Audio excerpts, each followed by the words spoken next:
మహబూబ్నగర్ పట్టణంలో ఈ రోజు జరుపుకుంటున్న ఈ బాలోత్సవం పిల్లలలో దాగిన నైపుణ్యాలను వెలికితీసే బృహత్తరమైన కార్యక్రమమని మహబూబ్నగర్ ఎమ్మెల్యే ఎన్ఎం శ్రీనివాసరెడ్డి అన్నారు.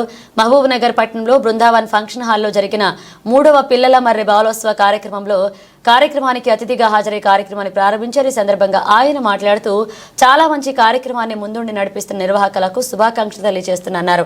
ఇక్కడ రాగానే మనసు సంతోషంతో నిండిపోయిందన్నారు. వచ్చే సంవత్సరం ఇంకా గొప్పగా ఈ కార్యక్రమం నిర్వహించుకుందామని, భవిష్యత్తులో నిర్వహించే కార్యక్రమానికి తన సంపూర్ణ సహకార ప్రోత్సాహం ఉంటుందని హామీ ఇచ్చారు. అంతకుముందు బాలోత్సవ ప్రాంగణంలో ఏర్పాటు చేసిన మాజీ ప్రధానమంత్రి స్వర్గీయ మన్మోహన్ సింగ్ చిత్రపటానికి పూలమాలలు వేసి నివాళులర్పించారు.